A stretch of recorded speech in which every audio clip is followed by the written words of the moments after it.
नमस्कार दोस्तों, आप सभी का हमारे चैनल दिव्या स्टोरीज पर स्वागत है। आज की कहानी का नाम है डर। मैं जमीन पर बैठी जोर जोर से रो रही थी, लेकिन वह मेरे सामने खड़ा था। उसकी आंखों में आग थी और चेहरे पर बहुत घमंड था। मैंने कांपते हुए कहा, सर, मुझ पर इतना जुल्म मत कीजिए। मुझे पता है कि 1 लाख रुपए बहुत ज़्यादा पैसे हैं और मेरे जैसी एक सीधी सादी लड़की के लिए यह रकम लौटाना बहुत मुश्किल है। लेकिन यकीन मानिए, मैं इस कंपनी को तब तक नहीं छोड़ूंगी जब तक आपका एक एक पैसा नहीं चुका देती है। अगर आप चाहें तो मुझसे एक और बॉन्ड साइन करवा लीजिए। मैं सच्ची कह रही हूँ। लेकिन मेरी इतनी मिन्नतें करने का भी उस आदमी पर कोई असर नहीं हुआ। उसने मेरी बात काटते हुए कहा, 25 लाख के बदले मेरी शर्त यह है कि अब हर रात तू मेरे बिस्तर की रोशनी बनेगी। इसके अलावा तेरे पास कोई और रास्ता नहीं बचा है। या तो यह शर्त मान ले, या फिर अभी के अभी यहाँ से निकल जा और फिर कभी मुझे अपना मुंह मत दिखाना। मैं तुझे 5 मिनट दे रहा हूँ सोचने के लिए। अगर मान जाए तो 5 मिनट बाद नीचे आकर मेरी गाड़ी में बैठ जाना। यह कहकर वह चला गया, लेकिन मेरी हालत बहुत खराब हो गई। मैं कुछ समझ ही नहीं पा रही थी। ऐसा लग रहा था जैसे दिमाग सुन्न हो गया हो। कुछ सोचने की ताकत ही नहीं बची थी। चक्कर आने लगे थे, दिल की धड़कनें तेज हो गई थी। ऐसा लग रहा था जैसे अभी दिल का दौरा पड़ जाएगा। अगर मैं उसकी यह शर्त नहीं मानती तो 2 दिन में इतनी बड़ी रकम कहाँ से लाऊंगी? और अगर कुछ हो गया मेरी बहन को तो मैं क्या करूंगी? लेकिन मैं अपनी इज्जत का सौदा कैसे कर सकती हूँ? यही सोचकर मैंने तय किया कि मैं यह शर्त नहीं मानूंगी। मैं कहीं और से 1 लाख रुपए लाने की कोशिश करूंगी। जैसे ही मैंने यह फैसला लिया और उठकर बैठी, अचानक मेरा मोबाइल बजा। दूसरी तरफ मेरी माँ थी, बहुत जोर जोर से रो रही थी। वह कहने लगी, पाखी, यानी तेरी छोटी बहन की तबीयत बहुत बिगड़ गई है। डॉक्टर ने कहा है कि अगर जल्द से जल्द ऑपरेशन नहीं हुआ तो उसे बचाना बहुत मुश्किल हो जाएगा। वह बहुत उम्मीद भरी आवाज में बोली, रोशनी बेटा, तूने अपने बॉस से पैसे की बात की थी ना? माँ के इस वाक्य ने फिर से मुझे उस शर्त की याद दिला दी। मैं माँ को कैसे बताती कि पैसे तो शायद मिल जाएंगे, लेकिन उनके बदले जो कीमत मुझे चुकानी पड़ेगी वह मैं नहीं बता सकती। मेरी चुप्पी से माँ और भी ज़्यादा परेशान हो गई। वह कहने लगी, अगर तू पैसे का इंतज़ाम नहीं कर पाई तो हम पाखी को खो देंगे। अब हमारी आखिरी उम्मीद तू ही है रोशनी बेटा, क्योंकि तेरे पापा से तो अब कोई उम्मीद भी नहीं रही। माँ के इन शब्दों ने शायद मेरा फैसला आसान कर दिया। अब मुझे अपनी बहन के सिवा कुछ भी नजर नहीं आ रहा था। मैंने माँ को हौसला दिया और कहा, आप चिंता मत कीजिए माँ, बॉस मान गए हैं। वह मुझे 25 लाख रुपए देने के लिए तैयार हो गई है। मेरी यह बात सुनते ही माँ बहुत ज़्यादा खुश हो गई। वह तुरंत मेरे बॉस को दुआएं देने लगी और कहने लगी, वह हमारे लिए भगवान है, भगवान उन्हें लंबी उम्र दे, खूब तरक्की दे।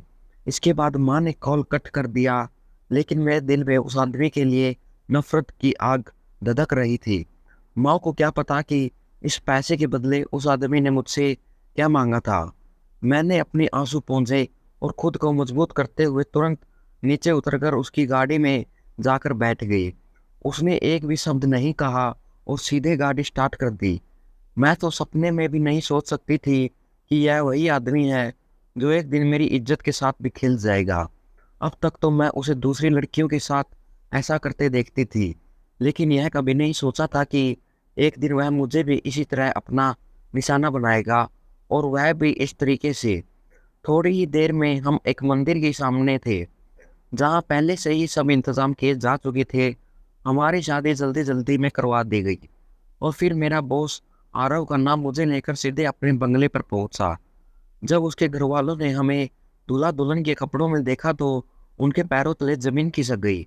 इससे पहले कि कोई कुछ पूछता, आरव खुद ही आगे बढ़ा और सबको सारी बात बता दी। इसके बाद उस घर में किसी की हिम्मत नहीं हुई कि उससे कोई सवाल करे। वह तुरंत मुझे कमरे में ले गया और जैसे ही हम कमरे में पहुंचे, उसने बेशर्मी से अपने सारे कपड़े उतार दिए और एक तरफ रख दिए। यह देखकर मेरे हाथ पैर कांपने लगे। उसने कहा, डर क्यों रही हो? आज तुम्हारी शादी की पहली रात है। अब तुम्हें यह सब रोज सहना पड़ेगा, 1 साल तक। अगर पहले ये दिन डर गई तो आगे कैसे चलेगा। मैं जोर जोर से रोने लगी। आप ऐसा क्यों कर रहे हैं मेरे साथ। इस पर वह दहाड़ा और बोला, क्योंकि मैं तुमसे नफरत करता हूँ। मैंने कांपती आवाज में पूछा, अगर नफरत करते हो तो फिर मुझे अपनी पत्नी क्यों बनाया।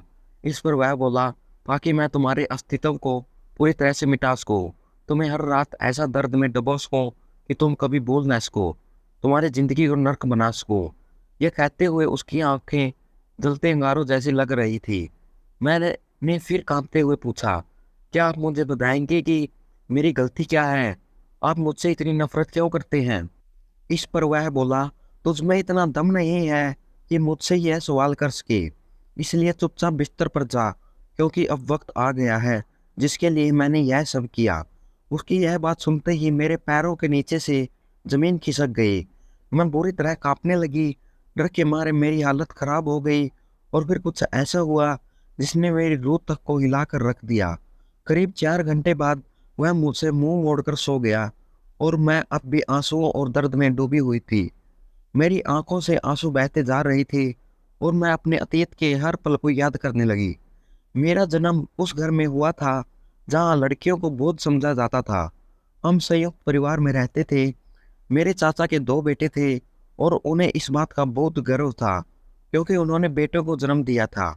मेरे पिताजी की 3 बेटियां एक के बाद एक हुई, लेकिन अभी तक कोई बेटा नहीं हुआ था। वह अपनी नाराजगी का सारा गुस्सा माँ पर उतारते थे, लगभग हर दिन। मेरी चाची भी माँ को ताने देती रहती थी। बेटियां पैदा करने की सजा ये भी थी कि घर का हर सदस्य माँ की जिंदगी को नर्क बना देता और हम तीनों बहनें भी उनके तानों और जुल्मों का शिकार होती रहीं। वे सब हमारे लिए पराए थे, लेकिन हाँ, पापा हमारे अपने थे। फिर भी उनके दिल में हमारे लिए कोई रहम नहीं था, बल्कि जब भी चाचा चाची उन्हें भड़काते, पापा हम माँ बेटियों पर और भी ज़्यादा जुल्म करते। माँ ने कई बार पापा को समझाया कि बेटियां बेटों से कम नहीं होती। सिर्फ बेटे ही नहीं, बेटियां भी बुढ़ापे का सहारा बनती हैं। लेकिन पापा ने कभी माँ की बात नहीं मानी।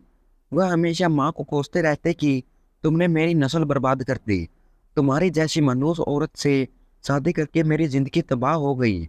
जो भी पापा कमाते थे वह या तो खुद पर खर्च करते या अपने बड़े भाई को दे देते। माँ को वह 1 रुपया तक नहीं देते थे और जानबूझकर हमें हर पैसे के लिए तरसाते, ताकि हम हर पल यह महसूस कर सकें कि हम औरत हैं और औरत होना हमारा सबसे बड़ा जुर्म है। मैं इस नर्क जैसी जिंदगी को खुशी में बदलना चाहती थी। मैं माँ को दुनिया की हर खुशी देना चाहती थी। मैं चाहती थी कि मेरी दोनों छोटी बहनें अच्छी पढ़ाई करें और इसी वजह से इतनी मुश्किलों के बावजूद मैं हार मानने वाली नहीं थी। और अगर इन सब मुसीबतों से छुटकारा पाना था तो उसका एक ही रास्ता था, पढ़ाई। इसलिए मैं गांव के छोटे छोटे काम करके पैसे इकट्ठा करती और उन्हीं से अपनी फीस भरती थी। लेकिन जैसे जैसे पढ़ाई का स्तर बढ़ा वैसे वैसे फीस भी बढ़ने लगी। फिर मुझे समझ नहीं आया कि फीस कैसे भरूं। उस वक्त माँ ने मेरा साथ दिया। उन्होंने पापा के पैसे चुराने शुरू किए। जब भी पापा नशे में घर आते, उन्हें यह पता नहीं होता कि उनकी जेब में कितना पैसा है, और इसी का फायदा उठाकर माँ ने पैसे निकालने शुरू कर किए। मैं अपनी बहनों के करीब 12-13 साल बड़ी थी और मेरी बहनें सरकारी स्कूल में पढ़ती थी, इसलिए उनकी पढ़ाई का ज़्यादा खर्च नहीं आता था। ये सब जैसे तैसे चल ही रहा था कि तभी हम पर एक और आफत का पहाड़ टूट पड़ा। उस दिन के बाद जैसे जैसे समय बीतता गया, हालत और भी खराब होते गई। और फिर एक दिन चाचा ने पापा से प्रस्ताव रखा कि अब तो तुम्हारा बेटा होने से रहा, तो क्यों ना मेरे 2 बेटों में से एक को गोद ले लो। पापा ने इस बात के लिए तुरंत हाँ कर दी, क्योंकि उन्हें हमें बहनों में से कोई भी अपनी संपत्ति हिस्सा देने नहीं था। लेकिन माँ भली बातें जानती थी कि चाचा संपत्ति के लोभी हैं और वह इस बात का पूरा फायदा उठाना चाहते हैं कि हमारे पास कोई भाई नहीं है और वह पापा के हिस्से की संपत्ति अपने बेटे को दिलवाना चाहते हैं। माँ ने यह साजिश पापा को साफ साफ बताई थी, लेकिन पापा ने कभी माँ की बात पर भरोसा नहीं किया। वह तो उल्टा कहने लगे कि मेरा दुश्मन मेरा भाई नहीं बल्कि तू है। तूने ही मुझे बेटियां देकर मेरी जिंदगी बर्बाद कर दी और अब तू मेरा बुढ़ापा भी खराब करना चाहती है। क्या तुझे लगता है कि तेरी ये बेटियां मेरा सहारा बनेंगी। अरे, मेरा सहारा तो मेरा भाई का बेटा बनेगा, तू और तेरा बेटियां नहीं। और इसलिए अब मैं अपने भतीजे को गोद लूंगा और अपनी पूरी संपत्ति उसके नाम कर दूंगा, ताकि मेरा बुढ़ापा सुरक्षित हो सके। माँ ने कहा कि अगर आप ऐसा करेंगे तो फिर हमारी बेटियों की शादी कैसे होगी। इस पर पापा ने कहा कि ये तुम्हारी समस्या है, मेरी नहीं, क्योंकि ये बेटियां मेरी नहीं हैं। जब ये मेरे किसी काम की नहीं, तो मैं इन पर बेवजह क्यों अपना पैसा खर्च करूं। पापा के इस फैसले से माँ बहुत परेशान हो गई। उन्हें अब कुछ समझ नहीं आ रहा था कि अपनी बेटियों की शादी कैसे कर पाएंगी, क्योंकि न तो उनके पास कोई जमीन थी, न कोई जमा पूंजी। पापा ने चाचा के छोटे बेटे को गोद लेने की घोषणा कर दी थी, और चाचा चाची इस निर्णय से बहुत खुश थे, क्योंकि जो वे चाहते थे वही होने वाला था। लेकिन इसी बीच एक दिन पापा को लकवा मार गया और वे बिस्तर पर पड़ गए। जैसे ही यह सब हुआ, हमारे ऊपर दुखों का एक और पहाड़ टूट पड़ा। मैं रो रो कर भगवान से कहती कि हम पहले ही इतनी परेशानियों में घिरे हैं, और अब आपने यह नया दुख क्यों दे दिया।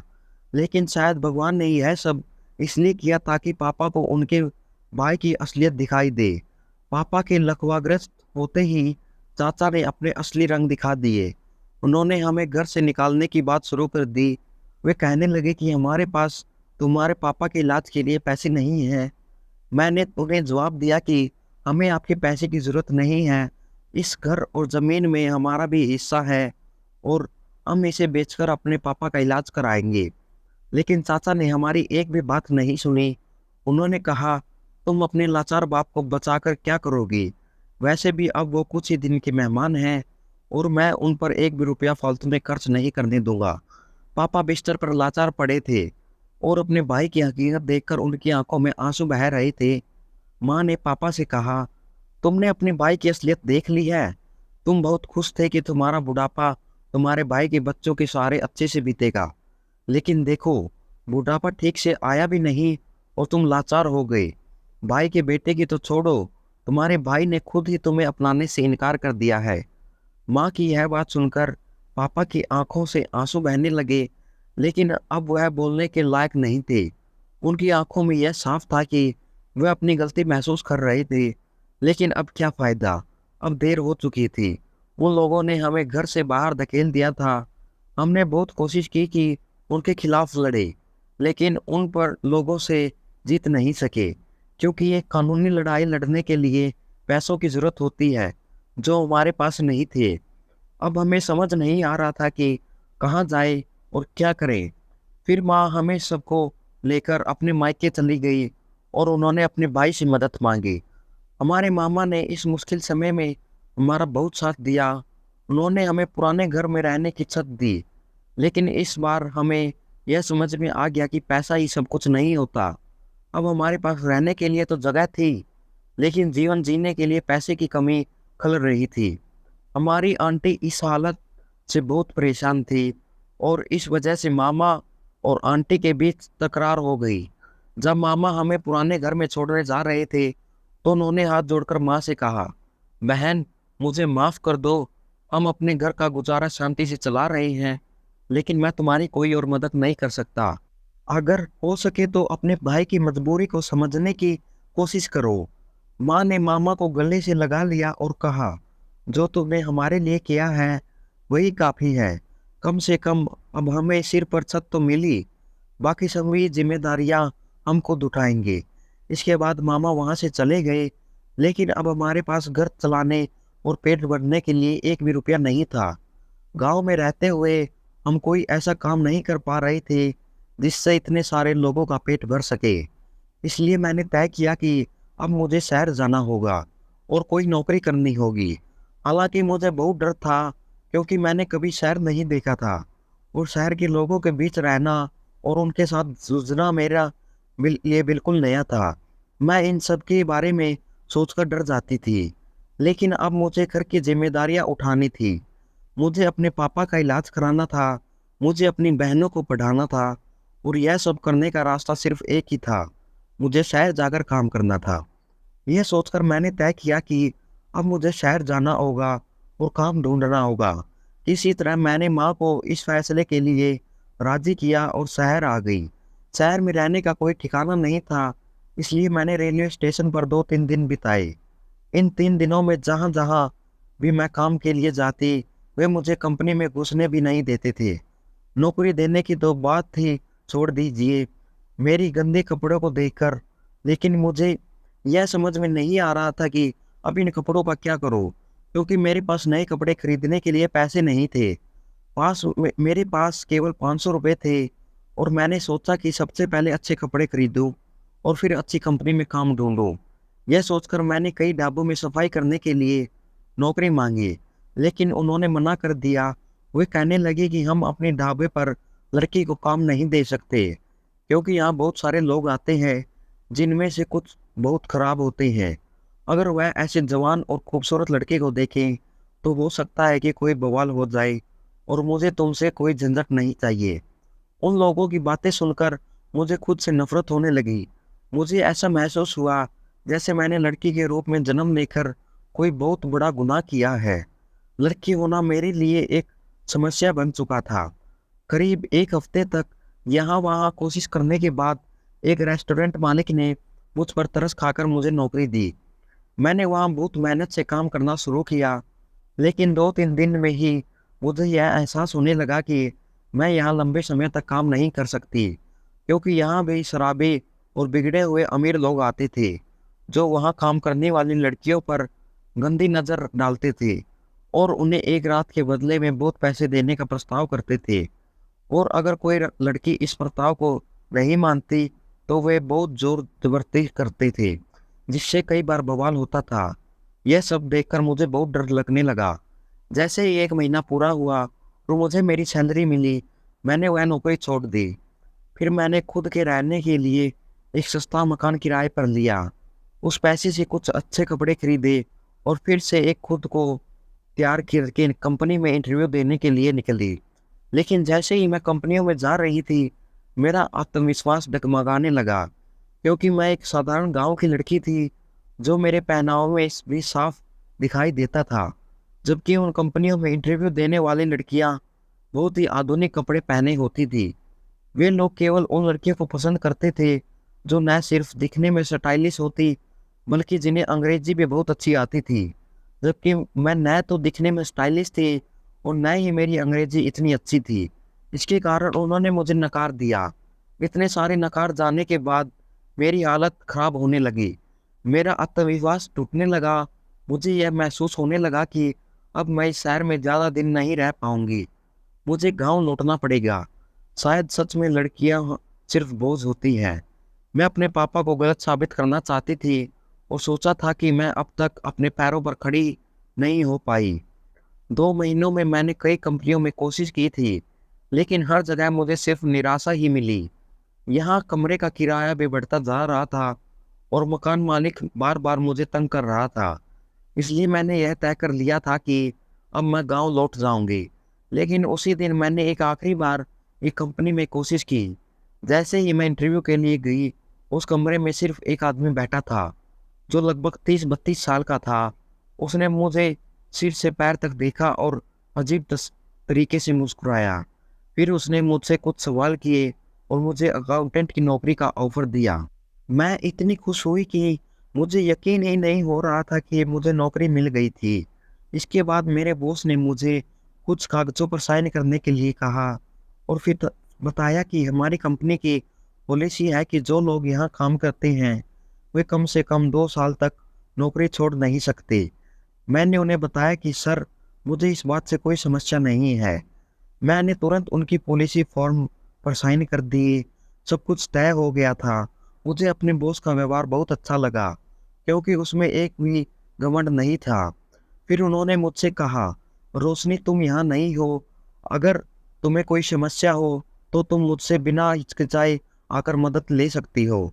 बस यहाँ पूरी ईमानदारी से काम करो।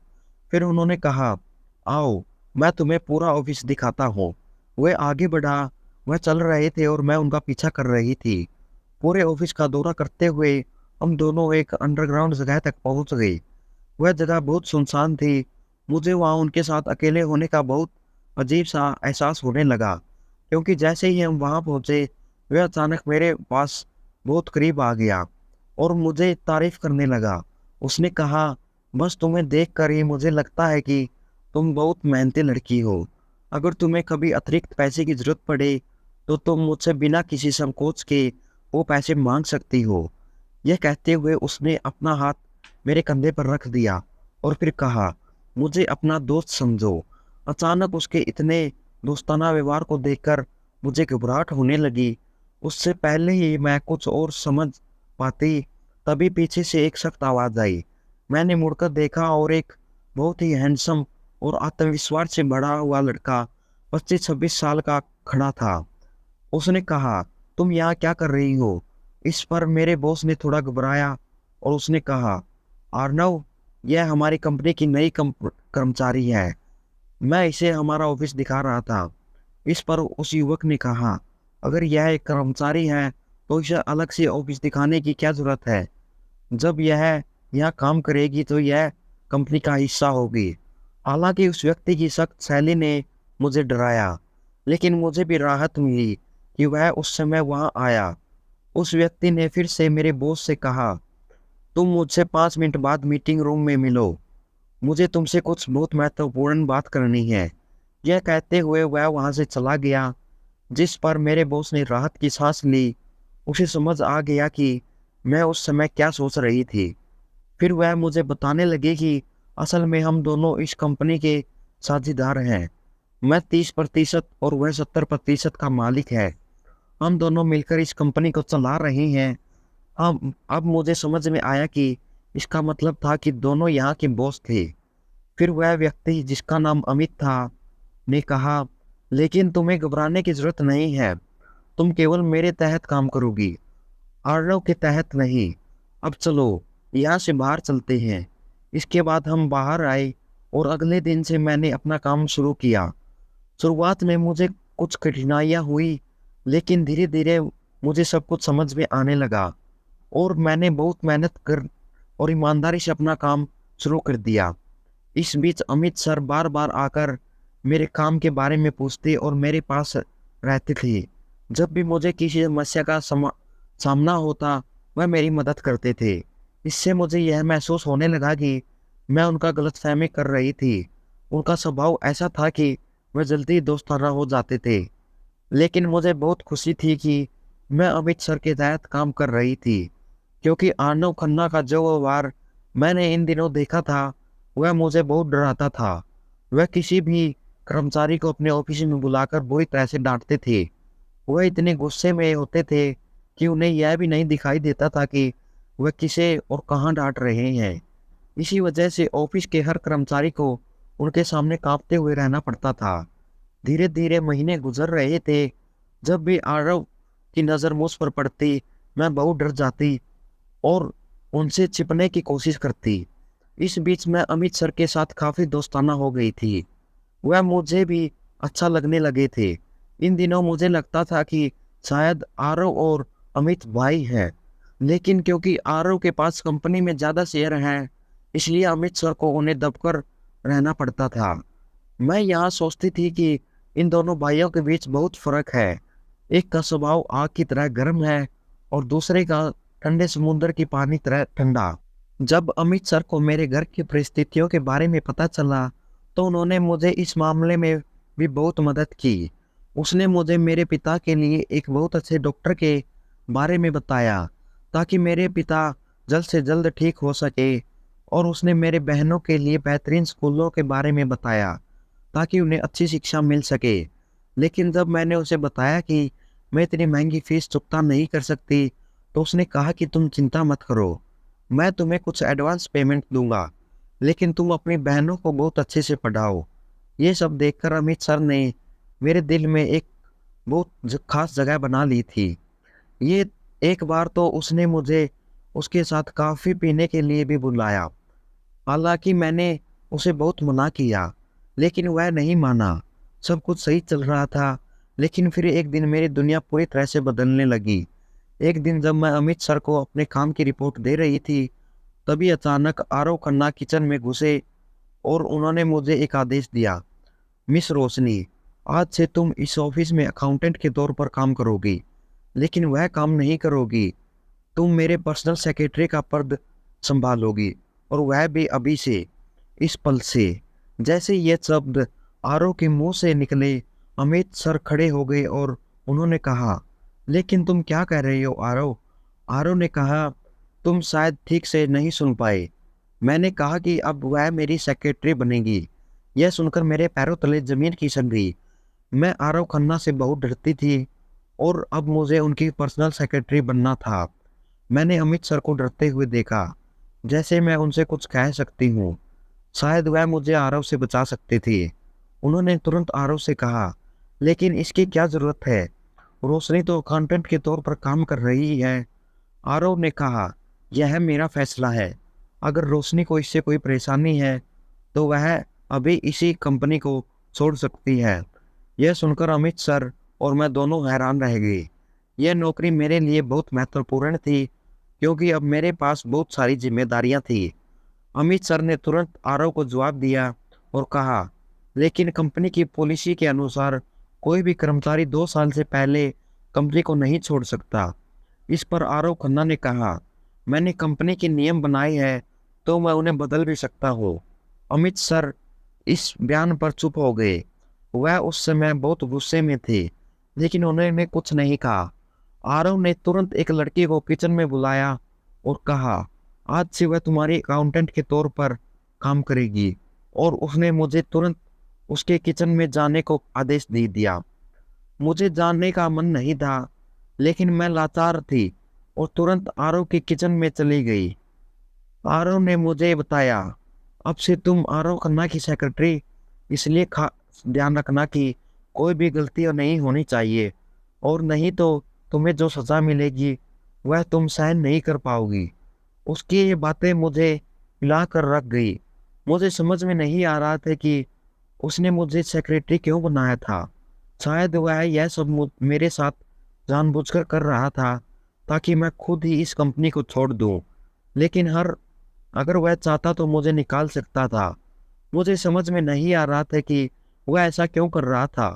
अगले ही दिन से मैंने अपना काम को समझना शुरू किया, लेकिन आरव खन्ना की सेक्रेटरी बनना मेरे लिए बहुत मुश्किल हो रहा था क्योंकि वह मुझे पूरे दिन चक्कर कटवाता और बार बार मुझे पर चिल्लाता रहता। ऐसा लगता जैसे वह मुझ पर अपने गुस्से का गुस्सा उतार रहा हो, बिना किसी खास कारण के। वो इतना घमंडी और बदतमीज था कि उसका चेहरा हमेशा घमंड से भरा रहता था। लेकिन धीरे धीरे मैं उसकी इस आदत की आदत डालने लगी। बेचारे अमित सर दूर से मुझे देखते रहते थे। अब हम बहुत कम बात करते थे क्योंकि मैं पहले से ही कहीं ज़्यादा व्यस्त हो गई थी। जहाँ भी आरव खन्ना जाता वह मुझे अपनी छाया की तरह अपने साथ रखता। एक दिन हम शहर से बाहर एक मीटिंग के लिए गए थे और वहाँ अचानक आरव को बहुत तेज बुखार हो गया। उसने मुझे कहा कि तुम अपने कमरे में जाकर आराम करो, लेकिन मुझे नहीं पता क्यों। मैं उसके बारे में बहुत चिंतित हो रही थी। बार बार मुझे लगता कि इस समय वह अकेला है अपने कमरे में। अगर उसकी तबीयत और बिगड़ गई तो क्या होगा? अगर और खराब हो गई तो क्या होगा? यह सोचते सोचते मैं उसके कमरे के बाहर पहुंच गई। दरवाजे को 2-3 बार खटखटाने के बाद भी दरवाज़ा नहीं खुला। मैं और भी घबराई। जैसे ही मैंने दरवाजे पर थोड़ा दबाव डाला, दरवाज़ा अपने आप खुल गया। जब मैं अंदर गई तो आरव बेहोश पड़ा हुआ था। मैंने उसे हल्के से छुआ और देखा कि उसे बहुत तेज बुखार था। उसका माथा भी बुरी तरह जल रहा था। मैंने तुरंत होटल स्टाफ से ठंडे पानी का इंतज़ाम करने को कहा और मैं वहाँ लगभग सारी रात बैठी रही और उसे ठंडे पानी की पट्टियाँ बदलती रही। बहुत भारी नींद आने के कारण सुबह सुबह मैं वहीं बैठे बैठते सो गई। जब मैं सुबह उठी तो आरव भी उठ चुका था। वह अचानक चौंक पड़ा और कहने लगा, तुम यहाँ क्या कर रही हो? मैंने उसे बताया कि तुम्हें बहुत तेज बुखार था, तुम्हारी तबीयत बहुत खराब थी, तुम बेहोश हो गए थे, इसलिए मैं तुम्हारे ठंडे पानी की पट्टियाँ बदल रही थी। यह सुनकर उसने मुझे गहरी नज़रों से देखा। मेरी आंखें नींद की कमी से लाल हो रही थी। वह कुछ देर चुप रहा और फिर धीरे धीरे उसने मुझसे कहा, धन्यवाद। उसके मुंह से ये सब सुनकर मैं चौंक गई। उसने मुझे कहा, अब मैं ठीक हूँ, तुम ऐसा करो, यहाँ आराम से लेट जाओ। मेरी वजह से तुम सो नहीं पाई। तुम आराम करो। अर्नव की ये बात सुनकर मुझे यकीन नहीं हो रहा था कि यह वही अर्नव खन्ना है जो मुझे काम करते समय एक पल भी बैठने नहीं देता। आज वह मुझ पर दया कर रहा है। यह सोचते सोचते मैं खो सी गई थी। तभी अचानक उसने मेरी अपनी कठोर आवाज में कहा, क्या तुमने नहीं सुना? मैंने कहा था कि लेट जाओ और आराम से सो जाओ। तुरंत आराम करो। मैंने तुरंत उसकी बिस्तर पर जाकर लेटने की कोशिश की और सोचने लगी कि यह आदमी कितना अजीब है। वह भी परेशान है, लेकिन उसका घमंड कम नहीं हुआ। कुछ भी देर में मैं गहरी नींद में चली गई। जब मैं उठी तो आरव ने मेरे लिए नाश्ता मंगवाया था। उसने कहा, नाश्ता कर लो, कुछ ही देर में हमें यहाँ से निकलना है। उसके बाद उस दिन के बाद आरव का व्यवहार मेरे प्रति थोड़ा नरम हो गया। एक दिन अमित सर मेरे पास आए और कहा, रोशनी, तुम यह नौकरी छोड़ दो, मैं तुम्हें किसी और जगह नौकरी दिलवा दूंगा। मैंने उनसे कहा कि लेकिन मैं यह नहीं कर सकती। वह बोले, मुझे पता है कि आरव तुम्हें तंग कर रहा है और मैं तुम्हारे साथ हो रही इस क्रूरता को सहन नहीं कर सकता। मैंने अमित सर से कहा, हाँ, मैं मानती हूँ कि आरव सर मेरे साथ बहुत रूखा व्यवहार करते हैं, लेकिन अब मुझे इसकी आदत हो गई है और मैं अपनी जिम्मेदारियों से पीछे नहीं हट सकती। इसलिए मैं यह नहीं कर सकती। इस पर अमित सर मुझे किसी भी हाल में यह नौकरी छोड़ने के लिए मजबूर करने लगे, लेकिन मुझे समझ में नहीं आ रहा था कि वह ऐसा क्यों कह रहे थे। मैंने उनसे कहा, आप मेरे बारे में चिंता मत करें। इसके बाद मुझे जो सुना वह मुझे हैरान कर गया। उन्होंने मुझसे अपना प्यार व्यक्त किया और कहा, मैं तुमसे बहुत प्यार करता हूँ और तुमसे शादी करना चाहता हूँ। यह सुनकर मैं हैरान रह गई। मैंने कहा, सर, आप क्या कह रहे हैं? वह बोले, मैं तुमसे बहुत प्यार करता हूँ रोशनी। मैं अपनी ज़िंदगी में तुम्हारे जैसे जीवन साथी को चाहता हूँ और तुम मुझे बताओ, क्या मैं तुम्हारे लिए लायक नहीं हूँ? मैंने कहा, नहीं सर, ऐसा नहीं है, बल्कि मैं आपके लायक नहीं हूँ। वह बोले, ऐसा नहीं है, केवल मैं जानता हूँ कि तुम मेरे लिए क्या हो। इसलिए मैं नहीं चाहता कि तुम आरव के कृत्यों को शिकार बनो। मैं तुमसे शादी करूँगा और तुम्हें मेरे लिए सबसे अच्छा बना दूंगा। मैं तुम्हें इस दुनिया की सारी खुशियाँ देना चाहता हूँ। वह मेरी प्रतिक्रिया जानना चाहते थे, लेकिन मुझे नहीं पता क्यों उस समय मुझे कुछ भी समझ में नहीं आ रहा था। मैंने कहा, सर, मैं इसके बारे में सोचकर आपको जवाब दूंगी। वह बोले, अगर तुम मुझसे शादी करोगी तो मैं तुम्हारे परिवार का बहुत अच्छे से ख्याल रखूंगा और तुम्हें कोई परेशानी नहीं होगी। यह सुनकर मुझे भी लालच आ गया। मैंने सोचा कि मेरे माता पिता मुझे ऐसा अच्छा मैच कभी नहीं दिलवा पाएंगे। अगर मैं अमित सर से शादी कर लूँगी तो मेरी ज़िंदगी ठीक हो जाएगी। लेकिन मुझे नहीं पता था क्यों कुछ अजीब सा महसूस हो रहा था। लेकिन अमित सर मुझसे बार बार पूछ रहे थे, तो मैंने जल्दबाजी में शादी के लिए हाँ कह दी। इससे वह बहुत खुश हो गए। उन्होंने कहा, अब तुम यह नौकरी छोड़ दो। मैंने कहा, लेकिन सर, मैंने तो बॉन्ड साइन किया कर दिया था। इस पर अमित सर बोले, चिंता मत करो, मैं उन कागजों को फाड़ दूंगा और फेंक दूंगा। फिर आरव के पास कोई भी सबूत नहीं होगा कि तुमने कोई पॉलिसी साइन की है। यह कहते हुए वह बहुत खुश हो गई। मैंने कहा, ठीक है, लेकिन अभी मुझे 1 महीने के लिए जाना होगा। अमित सर से शादी करने के बाद मेरी जिंदगी स्वर्ग से कमर नहीं थी, लेकिन मुझे नहीं पता क्यों मेरा दिल थोड़ा अजीब सा महसूस कर रहा था। अगले दिन आरव सर ने मुझे बताया कि हम 4 दिनों के लिए शहर से बाहर मीटिंग के लिए जा रहे हैं। हम सुबह जल्दी मीटिंग के लिए निकल पड़े और जब हम अपना काम खत्म कर कर वापस लौट रहे थे, तब अचानक हमारी कार रास्ते में खराब हो गई। अंधेरा हो रहा था। आरव सर ने मुझे कार के अंदर ही रहने को कहा और बाहर न निकलने को कहा। मैं कार में बैठी थी और देख रही थी कि आरव सर कार ठीक करने की कोशिश कर रहे थे। तभी 7-8 गुंडे कहीं से आकर आरव सर पर हमला कर देते हैं। यह देखकर मैं खुद को संभाल नहीं पाई।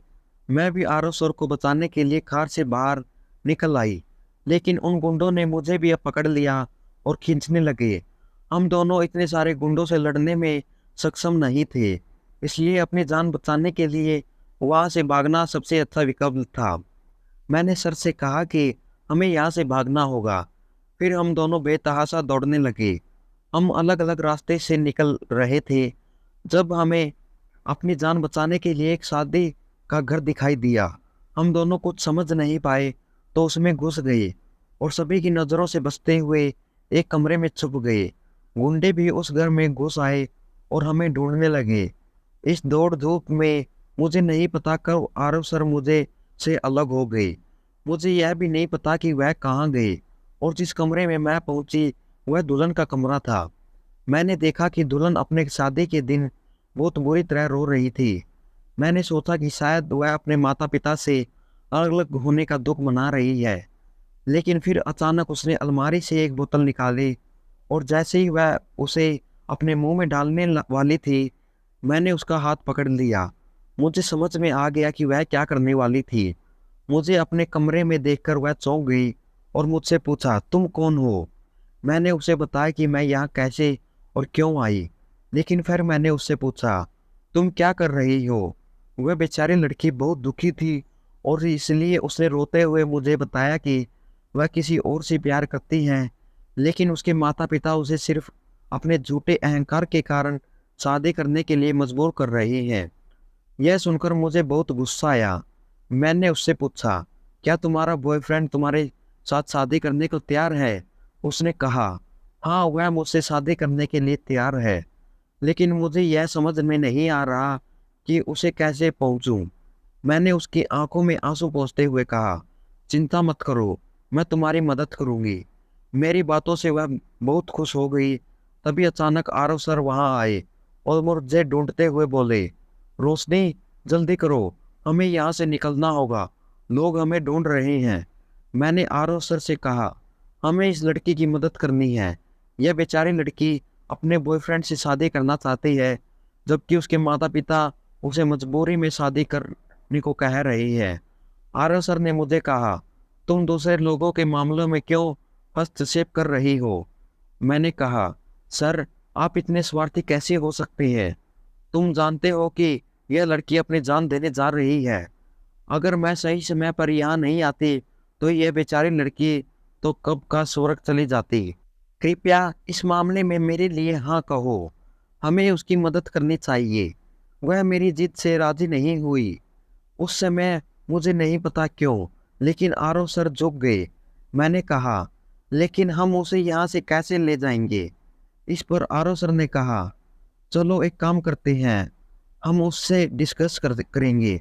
आरव सर ने उस लड़की को एक आदमी का रूप दे दिया। उसे देखकर किसी को भी यह नहीं समझ सकता था कि वह लड़की है। आरव सर का यह तरीका देखकर मैं बहुत खुश हो गई। मैंने कहा, तुम ऐसा अच्छा आइडिया कैसे सोच सकते हो? मैं तो कभी कल्पना भी नहीं कर सकती थी। उन्होंने कहा, मैं इतनी बड़ी कंपनी चला रहा हूँ तो तुम समझ सकती हो ना। यह सुनकर मैं जोर से हंस पड़ी।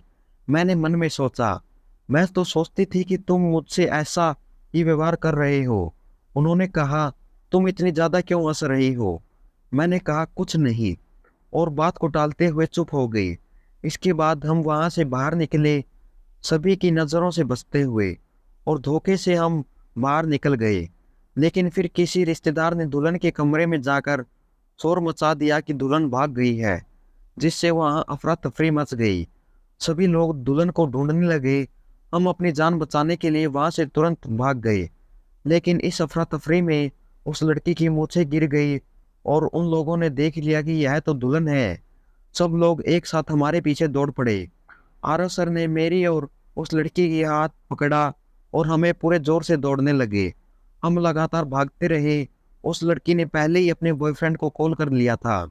जब हम एक मोड़ पर पहुंचे और उसके बॉयफ्रेंड को देखा तो आरव सर ने तुरंत उस लड़की को उसके बॉयफ्रेंड के साथ भेज दिया। लेकिन फिर उस लड़की के परिवार वालों ने हमें पकड़ लिया। वे हमें एक जंगल की ओर खींचकर ले जाने लगे। वे कहने लगे कि तुम लोगों ने हमारी इज्जत लूट ली है, अब तुम्हें नहीं छोड़ेंगे। इस बीच उन लोगों में से एक आदमी ने कहा कि यह लड़की तुम्हारी बेटी के भागने के लिए जिम्मेदार है। उसने इस विचार को उसके दिमाग में डाला था। मैंने यह आदमी आंखों से सुना। यह सुनकर उन लोगों को गुस्सा और बढ़ गया और उन्होंने मुझे पकड़ लिया। वे कहने लगे कि अगर यह लड़की दोषी है तो उसे ही सजा मिलनी चाहिए। उन्होंने अपने कुछ लोगों को आदेश दिया कि इस लड़की को यहाँ से दूर ले जाओ। आरव सर को यह सुनकर बहुत गुस्सा आया। वह कहने लगे, अगर तुम में से किसी ने भी इस लड़की को छुआ तो मैं तुम सबको सजा दिलवाऊंगा। अगर जरूरत पड़ी तो यह अच्छा नहीं होगा। उन लोगों ने कहा, अभी तुम चुपचाप यहाँ से चले जाओ, वरना तुम्हें बिना किसी कारण मारा जाएगा। उन लोगों ने आरव सर को जबरदस्ती पकड़ लिया और उन्हें वहां से ले जाने लगे। मैं आरव सर को देखकर रो रही थी। वह बार बार धमकी दे रहे थे कि इन लोगों में से कोई भी मुझे छूने की हिम्मत न करे। वह अपनी पूरी कोशिश कर रहे थे कि इन लोगों से खुद को छुड़ा सके, लेकिन कोई भी उनकी बात नहीं सुन रहा था। इस बीच उनमें काफी धक्का मुक्की हो रही थी। मैं बुरी तरह से चिल्लाती रही, आरव सर। उस दिन ऐसा लग रहा था जैसे आरव सर मुझसे नहीं बल्कि मेरी सांसों को मुझसे अलग कर रहे थे। कुछ ही देर में उन लोगों ने आरव सर को वहां से ले जाकर मुझे बालों से पकड़कर पीटना शुरू कर दिया। वे अपनी बेटी के भाग जाने का सारा गुस्सा मुझ पर निकाल रहे थे। उनके इस जुल्म को देखकर मुझे धीरे धीरे होश आने लगा। मेरी आंखें हल्का सा खुली थी और मैंने देखा कि वे लोग मुझे जिंदा दफनाने की कोशिश कर रहे थे। जब उन्होंने मुझ पर मिट्टी डालना शुरू किया तो मेरी सांसें घुटने लगी और अब मुझे यकीन हो गया कि अब मैं नहीं बच सकती। वे सभी मुझे दफनाकर वहां से चले गए और मैं जमीन में दबी हुई हर सांस के लिए संघर्ष कर रही थी। मुझे बहुत बुरा महसूस हो रहा था और फिर मुझे नहीं पता कि मेरी आंखें कब बंद हुई और जब खुली तो मैं आरव सर की बाहों में थी। वह मुझे अपनी बाहों में पकड़कर जोर जोर से हिला रहे थे और उनके आंसू मेरी गालों पर गिर रहे थे। वह बार बार मुझे रोशनी रोशनी कहकर पुकार रहे थे। फिर मेरी आंखें खुली और मुझे होश में आते देख उनके चेहरे पर एक मुस्कान आ गई। उन्होंने मुझे गले से लगा लिया। उन्होंने कहा, मैंने सोचा था कि मैं तुम्हें हमेशा के लिए खो दूंगा। मैं उनके गाल को छुआ और पूछा, क्या तुम ठीक हो? उन्होंने मेरे हाथ को अपने होठों से चूमा और कहा, अगर मैं तुम्हें आज खो देता तो मुझे नहीं पता क्या करता। फिर वह मुझसे गुस्से में हो गए। मैंने तुम्हें कहा था कि दूसरों के मामलों में दखल मत दे। देखा क्या हुआ? अगर मैं समय पर वापस नहीं आता तो तुम मुसीबत में पड़ जाती। मैंने कहा, मैंने तुम्हें खो दिया होता, लेकिन मेरे पास तुम्हारी मौजूदगी थी। तुमने मुझे बचाया। इसके बाद उन्होंने मुझे अपनी गोदी में उठा लिया। कुछ देर चलने के बाद हमने एक कार चालक से लिफ्ट ली। आरव सर ने उस आदमी के नंबर से फोन किया और दूसरी कार बुलवाई। फिर कुछ घंटों बाद हम आरव सर के बंगले पर पहुंचे। उन्होंने डॉक्टर को बुलाया और मेरा इलाज शुरू कर दिया। मैं एक पूरा दिन आरव सर के कमरे में रही। उस दिन पहली बार मुझे उनके परिवार के सदस्य से मिला। जब मैं होश में आई तो एक खूबसूरत लड़की मेरे पास सूप का कटोरा लेकर आई। उसने कहा कि वह आरव सर की बहन है। उसने कहा, आरव ने मुझे बताया कि तुमने कितनी बड़ी मुसीबत मोल ली थी, लेकिन तुम बहुत बहादुर हो क्योंकि तुमने एक लड़की का जीवन बर्बाद होने से बचा लिया। मैंने आरव सर की बहन से काफ़ी देर बात की और सोच रही थी कि आरव सर और उनकी बहन के स्वभाव में कितना फ़र्क था। वह बहुत सख्त है और वह इतनी मुलायम बात करती है। उस दिन मुझे पहली बार ये पता चला कि आरव सर के व्यवहार का कारण यही है कि उन्होंने मुझसे बहुत नरम बात की। वह बहुत छोटी उम्र में अपने माता पिता को खो चुके थे और तब से उन्होंने अपने जीवन की सारी कठिनाइयों का सामना किया था, जिसके कारण वह ऐसे बन गए थे। अपने माता पिता के जानने के बाद उन्होंने घर की सारी जिम्मेदारियां संभाली। उनकी दादी, चाचा, चाची, उनका बेटा, बहन और जीजा भी उनके साथ रहते हैं। जब मैं वहां से जाने वाली थी तो प्रिया जी, आरव सर की बहन, मुझे गले लगा लिया और कहा कि मुझे तुम बहुत पसंद हो। जब भी तुम्हारे पास वक्त हो तुम मुझसे मिलने आना। इसके बाद मैं अपने घर वापस आ गई। अगले दिन जब मैं ऑफिस गई तो अमित सर को मेरे साथ हुई दुर्घटना के बारे में पता चला। उन्होंने कहा, तुम्हें इस मामले में पढ़ाई करने की क्या जरूरत थी? अगर तुम्हारे साथ कुछ हो जाता तो मैं मर जाता। मैंने कहा, लेकिन आरव सर ने मुझे बचा लिया। उन्होंने कहा, हाँ वह सब ठीक है, लेकिन अब तुम कंपनी से इस्तीफा दे दो। हम 2 हफ्ते बाद शादी करेंगे। जैसे ही अमित सर ने यह कहा, ऐसा लगा जैसे बिजली का झटका लगा हो। मैं भूल गई थी कि अमित सर से शादी करने का वादा किया था, लेकिन मुझे नहीं पता क्यों, जैसे ही मैं आरव सर के साथ वहाँ से वापस आई थी, मेरे दिल में कुछ अजीब सी हलचल शुरू हो गई थी। कुछ अजीब सा हो गया था, जिसे मैं समझ नहीं पा रही थी। अब मुझे अमित सर से शादी नहीं करनी थी। मैं पहले भी कभी उनसे शादी नहीं करना चाहती थी, लेकिन अब ऐसा लग रहा था जैसे उनके मुंह से शादी शब्द सुनते ही मेरी आत्मा कांप उठी हो। मुझे समझ नहीं आ रहा था कि यह मुझे क्या हो रहा था। अमित सर बार बार मुझे नौकरी छोड़ने के लिए कह रहे थे, लेकिन मैं किसी न किसी बहाने से उस कंपनी में बनी रही। कुछ दिनों बाद मुझे प्रिया जी का फ़ोन आया।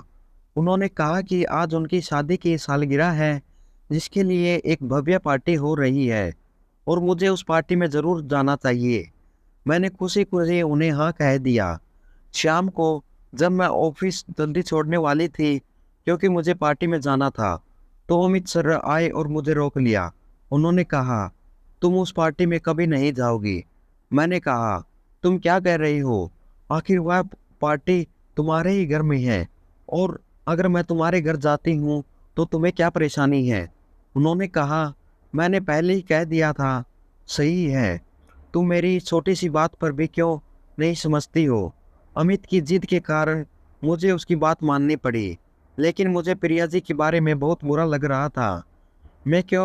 मैं सोच रही थी कि वह क्या सोचेंगी मेरे बारे में। उन्होंने मुझे अलग से बुलाया था और आमंत्रित किया था, लेकिन मुझे नहीं पता था कि अमित को क्या परेशानी थी कि वह नहीं चाहता कि मैं पार्टी में जाऊं।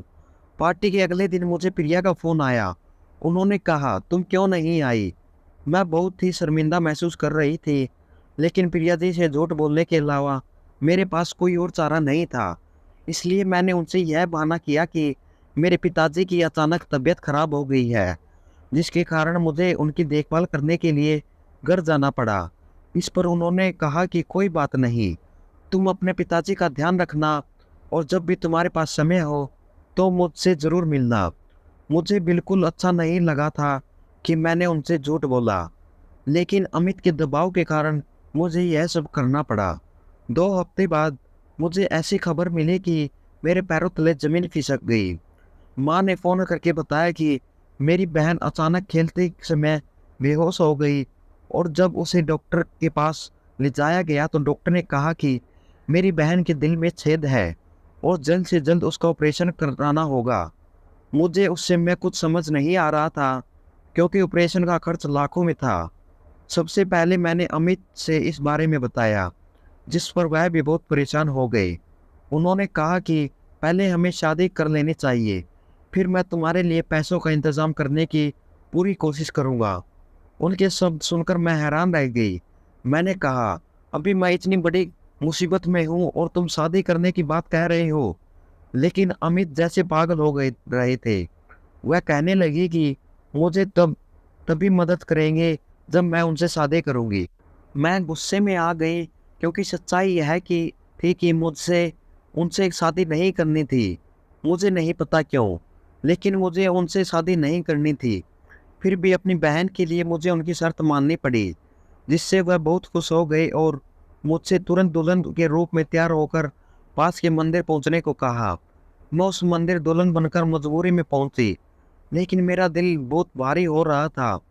बार बार आरव सर का चेहरा मेरी आंखों के सामने आ रहा था, जिस पर मैं हैरान थी कि वह गुस्सैल आदमी मेरे दिल और दिमाग पर कैसे हावी हो रहा था। मुझे यह समझ में नहीं आ रहा था कि मैं उसे बार बार क्यों याद कर रही थी। मुझे यह भी डर था कि जब मैं अमित के साथ उनके घर पहुंचूंगी तो आरव खन्ना मुझे क्या करेगा। वह कभी भी यह बर्दाश्त नहीं कर पाएगा कि एक साधारण लड़की ने उसके भाई से शादी की, और मेरी छवि उसके परिवार के सामने पूरी तरह से खराब हो जाएगी। वे मुझे कितना अच्छा समझते थे, लेकिन इस तरह के गुप्त विवाह के कारण वे बहुत गुस्से में हो जाएंगे। हालांकि मैंने अमित से पूछा था कि वह मुझे इस तरह क्यों शादी करने को कह रहा है, तो उसने कहा कि उसके परिवार के सभी सदस्य आरव की बात मानते हैं और अगर उन्हें पता चला कि मैं उससे शादी करना चाहता हूँ तो वे कभी भी हमें शादी करने नहीं देंगे। इसलिए एक बार हम शादी कर लेंगे, फिर हम उन्हें सब कुछ बताएंगे। इस समय मैं अपनी बहन के कारण मजबूर थी, इसलिए मुझे अमित की सारी बातें माननी पड़ी। मैं मंदिर पहुंची थी, लेकिन 2 घंटे बीत जाने के बाद भी अमित वहां नहीं आया। रात के 12 बज चुके थे, लेकिन अमित का कोई अता पता नहीं था। उसका फोन भी स्विच ऑफ था। मैं बहुत गुस्से में थी। मुझे लगा कि शायद अमित ने मुझे धोखा दिया है। मैं सीधे वहां से अपने घर आ गई। अगले दिन जब मैं ऑफिस पहुंची तो वहां भी अमित का कोई पता नहीं था। कोई भी कर्मचारी नहीं जानता था कि अमित कहाँ गया है। अगले दिन फिर माँ ने फोन किया। उन्होंने कहा कि वह और अंकल मेरी छोटी बहन को दिल्ली के सबसे बड़े अस्पताल में ले गई है। डॉक्टर ने कहा है कि मुझे तुरंत पैसों का इंतजाम करना होगा। मुझे जो भी करना पड़े, मुझे अपनी कंपनी के लोगों से मदद मांगनी चाहिए। अब मुझे किसी और का नहीं, सिर्फ आरव खन्ना का ही ध्यान आ रहा था। तो मैंने सोचा कि मुझे आरव के से इस बारे में बात करनी चाहिए। अब मेरी उनसे बहुत सारी उम्मीदें थी। मुझे महसूस हो रहा था कि वह पहले से कई ज़्यादा मुझसे नरम हो गए हैं और वह ज़रूर मेरी मदद करेंगे। लेकिन जब मैं उनके कमरे में पहुंचे तो वह गुस्से से भरे हुए थे। मुझे देखते ही वह गुस्से से कहने लगे, तुम आई हो, मैं बस तुम्हारा इंतज़ार कर रहा था। मैं तुम्हें कॉल करने वाला था। अच्छा हुआ कि तुम खुद आ गई। मुझे समझ में नहीं आ रहा कि वह इतना गुस्से में क्यों था। मैंने उन्हें बताया कि सर, मुझे आपकी मदद की ज़रूरत है और मैंने उन्हें अपनी समस्या बताई। फिर उन्होंने जो शर्त रखी, उसने मेरी सारी उम्मीदें तोड़ दी। मुझे महसूस होने लगा कि मैं गलत सोच रही थी कि ये आदमी अच्छा है। वह बहुत ही नीच इंसान था, क्योंकि उसने मुझे अपनी बिस्तर की सुंदरता 1 साल के लिए बनाने की शर्त रखी थी। लेकिन मैं मजबूर थी और इसलिए मैंने उसकी शर्त मान ली। बदले में उसने मुझे 25 लाख 1 लाख दिए, जिससे मेरी बहन की जिंदगी बच गई। लेकिन उसने मेरी जिंदगी को बर्बाद कर दिया। जब उसने मुझे अपने घर लाया तो उसने एक भी दिन ऐसा नहीं बीतने दिया जब मुझे खून के आंसू न बहाने पड़े। मैं समझ नहीं पा रही थी कि वह मुझे इतना क्यों तंग कर रहा था। वह हर पल मुझे अपमानित करता था।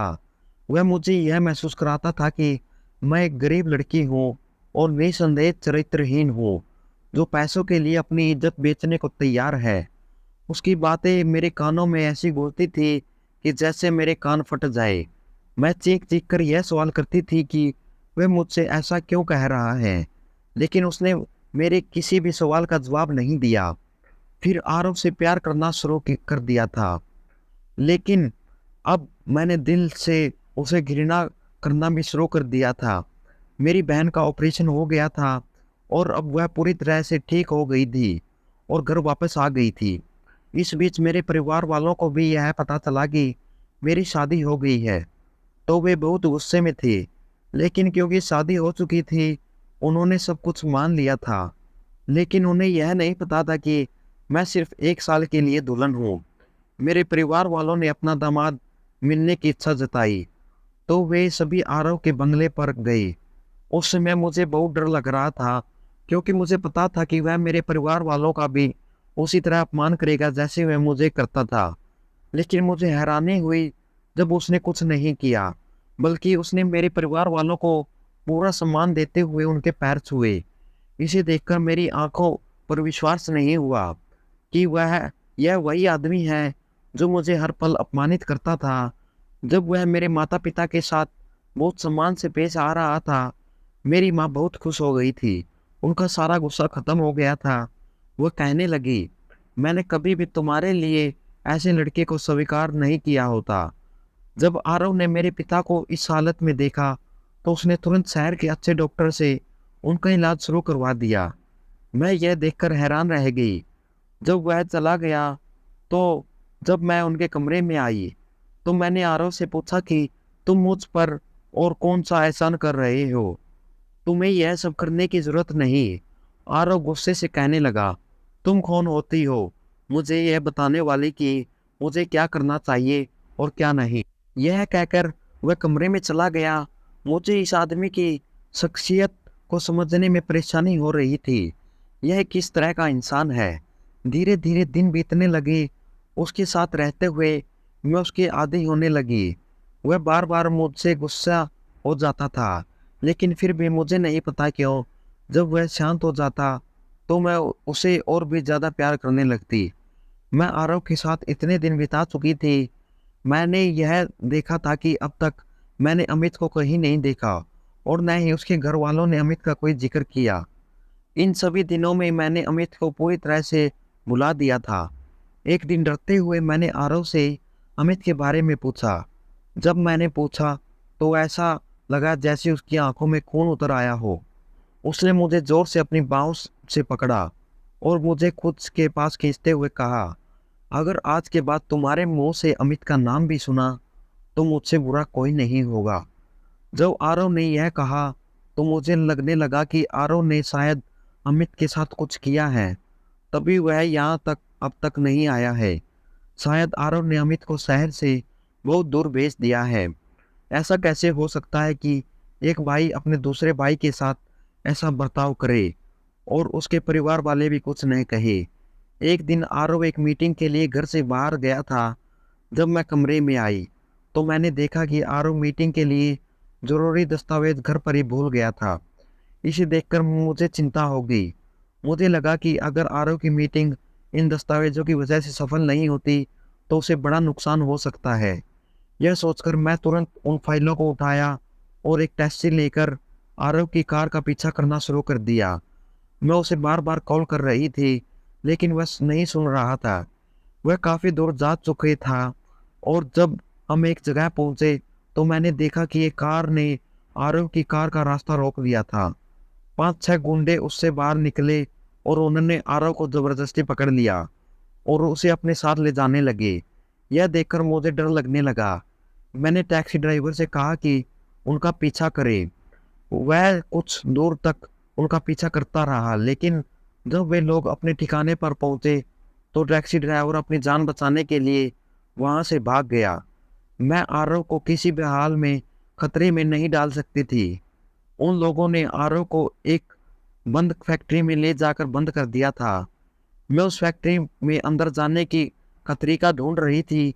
काफ़ी समय तक कोशिश करने के बाद मुझे एक जगह मिल गई। जब मैं अंदर गई तो मैंने देखा कि उन लोगों ने आरव को एक कुर्सी पर बांध रखा था और फिर वे लोग वहां से चले गए। जैसे ही मैं वहां पहुंची, आरव मुझे देखकर हैरान हो गया। मैंने तुरंत उसे रस्सियों से आज़ाद किया। वह मुझसे पूछने लगा, तुम यहाँ क्या कर रही हो? मैंने कहा, इस समय इन सवालों का जवाब मत पूछो। हमें यहाँ से तुरंत निकलना होगा। इससे पहले कि हम यहाँ से निकल पाते, पीछे से एक आदमी की आवाज़ आई। वह कहने लगा, कहाँ भाग रही हो? जैसे ही मैं वहाँ पहुंची, हमने देखा कि वह आदमी आरव को एक कुर्सी से बांधकर छोड़ गया था। जब मैंने मुड़कर देखा तो मैंने देखा कि वह आदमी आरव की तरफ पिस्टल तानकर खड़ा था। जब मैंने उस आदमी का चेहरा देखा तो मुझे चक्कर सा आ गया, क्योंकि वह कोई और नहीं बल्कि अमित था। आरव ने कहा, तुमने मुझे किडनैप करवाया है? और हंसते हुए बोला, हाँ, मैंने तुम्हें किडनैप करवाया। मैंने अमित से पूछा, लेकिन तुमने ऐसा क्यों किया? आरव ने कहा, मुझे पता है कि उसने ऐसा क्यों किया, क्योंकि वह तुम्हें पाना चाहता था। वह कभी भी मुझे तुम्हारे पास नहीं आते हुए देख सकता था। इसके बाद अमित ने कहा, तुम बिल्कुल सही कह रही हो और अब मैं तुम्हें मार डालूंगा और रोशनी को हमेशा के लिए अपनी बना लूंगा। यह सुनकर मैं हैरान रह गई। मैंने अमित से कहा, तुमने अपना दिमाग खो दिया है, तुम्हें ऐसा नहीं कर सकती। इस पर आरव ने कहा, अब कोई दिखावा करने की जरूरत नहीं है रोशनी। तुम्हें क्या लगता है कि मैं तुम्हारी बातों में आ जाऊंगा? मुझे बहुत अच्छे से पता है कि तुम भी उसके साथ हो। मैंने हैरान होकर आरव से पूछा, तुम क्या कह रही हो? उसने शोर मचाते हुए कहा, मैंने कोई गलतफहमी नहीं पाली है। मुझे बहुत अच्छे से पता है कि तुम एक गिरी हुई लड़की हो और तुम पूरी तरह से उसका साथ दे रही हो और इसी वजह से तुम मेरी बहन का घर तोड़ना चाहती थी और उससे शादी करना चाहती थी। मैं कुछ नहीं समझ पा रही थी कि आरव क्या कह रहा है। मैंने कहा, तुम क्या कह रही हो? उसने कहा, लेकिन मैंने तुम्हारे पूरे प्लान को नाकाम कर दिया और तुम्हारे शादी के दिन अमित को मंदिर तक नहीं पहुंचने दिया और फिर मैंने तुमसे खुद शादी की, क्योंकि मैं नहीं देख सकता था कि मेरी बहन की खुशियां छिन जाए। अगर मेरी बहन इस आदमी से इतना प्यार नहीं करती तो मैं उसे मार डालता। मैंने कहा, लेकिन वह तुम्हारा भाई तो है ना, है ना? आरव ने कहा, बस अब बहुत हो गया तुम्हारा झूठा ड्रामा। तुम क्या समझती हो कि मैं तुम्हारे नए जाल में फंस जाऊंगा? वह मेरा भाई नहीं बल्कि मेरे बहनोइया है। आरव का यह सुनते ही मेरे पैरों तले जमीन खिसक गई। आरव ने कहा, तुम बहुत अच्छे से जानती थी कि वह मेरा बहनोई है और उसके पास मेरी कंपनी में हिस्सा भी है, और इसलिए जब वह तुम्हें अपने जाल में फंसाने की कोशिश कर रहा था तो तुम मेरे साथ छुपकर अपनी चालें चली। तुमने भी उसका पूरी तरह से साथ दिया और मेरी बहन का घर तोड़ने की कोशिश की।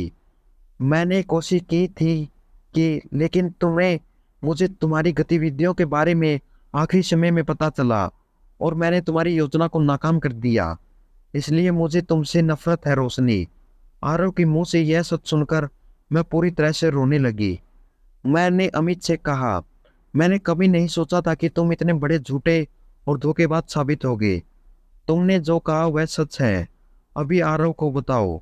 मैंने कहा, मैं सच बोल रही हूँ आरव। इस आदमी ने मुझे बताया था कि वह तुम्हारा बड़ा भाई है। लेकिन आरव मुझे विश्वास नहीं कर रहा था। मैं चीखते हुए अमित से कह रही थी कि सच बताओ, लेकिन वह शरारत से हंस रहा था। फिर उसने कहा, हाँ, रोशनी सही है। अगर मैंने उसे बताया होता कि मैं शादीशुदा हूँ तो वह मुझसे कभी शादी नहीं करती। मैं उससे पहली बार में ही प्यार कर बैठा था और मैंने सोचा था कि एक तरफ मैं शादी करूंगा और उसे किसी और घर में रखूंगा ताकि प्रिया की संपत्ति मुझसे न जाए और रोशनी की सुंदरता भी मुझे मिल जाए। लेकिन तुमने मेरी पूरी योजना बिगाड़ दी। पर चिंता मत करो, अभी भी मैंने हार नहीं मानी। तुम्हें मारने के बाद मैं उससे शादी करूंगा और फिर तुम्हारी सारी संपत्ति भी हासिल कर लूंगा। अमित के यह सच सुनकर आरव की आंखों में पछतावा साफ दिखाई दे रहा था। मैंने आरव से कहा, देखा, मैंने तुम्हें कहा था कि इस आदमी ने मुझसे झूठ बोला था। अगर मुझे पता होता कि वह तुम्हारा बहन का पति है तो मैंने कभी भी उसे देखने तक की भी कोशिश नहीं की होती, और मैं उससे शादी सिर्फ मजबूरी में कर रही थी क्योंकि वह मेरी बहन के इलाज के लिए पैसे दे रहा था, वरना मुझे उसे बिल्कुल भी नहीं चाहिए था। सच कहूँ तो मुझे तुमसे प्यार हो गया था। यह सुनकर अमित गुस्से में आ गया। उसने कहा, क्या कह रही हो रोशनी? मैंने कहा, हाँ, मुझे आरव से प्यार है। यह सुनकर अमित ने कहा, लेकिन अब मैं उसे हमेशा के लिए अलग कर दूंगा। यह कहकर अमित ने आरव पर गोली चला दी, लेकिन मैं इसे होने नहीं दे सकती थी। मैंने तुरंत आरव के सामने कूदकर अपनी छाती पर गोली खाई और फिर कुछ ही पल में मेरी आंखें बंद हो गई। जब मुझे होश आया तो मैं अस्पताल में थी। आरव मेरी हाथ थामे बैठा था और रो रहा था। मुझे होश में देखकर वह बहुत खुश हो गया। वह गुस्से में बोला, मुझे माफ करना रोशनी। मैंने तुम्हारे साथ जो किया वह बिना सच्चाई जाने किया और मैंने तुम्हें गलत समझा। मैंने आरव से पूछा, क्या तुम ठीक हो? उसने कहा, तुम्हारी मौजूदगी में मुझे क्या हो सकता है? बाद में आरव ने मुझे बताया कि उसने अमित और उसके दोस्तों को पुलिस के हवाले कर दिया था, और जब प्रिया दीदी को अपने पति की असलियत का पता चला तो उसने उसे नफरत करना शुरू कर दिया और खुद ही अपने पति से तलाक ले लिया। कुछ दिनों बाद मैं ठीक हो गई और घर वापस लौट आई। आरव ने हमारा 1 साल का शादी का कॉन्ट्रैक्ट खत्म कर दिया था और उसने मुझे हमेशा के लिए अपनी जीवन संगिनी बना लिया था। मैंने शादी के बाद भी काम करना बंद नहीं किया और इसी कारण अपनी मेहनत की बदौलत मैंने अपने माता पिता के लिए उसी शहर में एक बहुत अच्छा सा घर खरीदा। अब मेरी दोनों बहनें और पिताजी पूरी तरह ठीक हैं। मेरी दोनों बहनें इस समय देहरादून के एक बहुत अच्छे बोर्डिंग स्कूल में पढ़ाई कर रही हैं। आज मेरे पिता को अपनी गलतियों का पछतावा है और वह मुझ पर बहुत गर्व करते हैं। उनका सोच पूरी तरह से बदल चुकी है। अब वह बेटे और बेटी में कोई अंतर नहीं करते। हाँ, मैं भगवान का लाख लाख धन्यवाद करती हूँ कि उन्होंने मुझे सक्षम बनाया कि मैं अपने पिता का सोच पूरी तरह से बदल सकूं और उन्हें सारी सुख सुविधाएं दे सकूं जो वह बेटे से उम्मीद करते थे। यह कहानी हमें सिखाती है कि जीवन में चाहे कितनी भी मुश्किलें आए, अगर हमारा मन सच्चाई और मेहनत पर विश्वास करे तो हम किसी भी कठिनाई को पार कर सकते हैं। परिवार की शक्ति और रिश्ते हमेशा हमें साहस देते हैं और हमें अपने रास्ते पर चलने के लिए प्रेरित करते हैं। मेहनत, ईमानदारी और प्यार से हम किसी भी मुश्किल को आसान बना सकते हैं। हमें कभी भी अपनी सच्चाई से समझौता नहीं करना चाहिए और हमेशा सही रास्ते पर चलना चाहिए। दोस्तों, अगर आपको हमारी वीडियो पसंद आई हो तो लाइक करें और अपने दोस्तों रिश्तेदारों में ज़रूर शेयर करें। और अगर आप हमारे चैनल दिव्या स्टोरीज पर नए हो तो चैनल को ज़रूर सब्सक्राइब करें। और दोस्तों, आपको हमारी कहानी कैसी लगी कमेंट करके ज़रूर बताएं। धन्यवाद।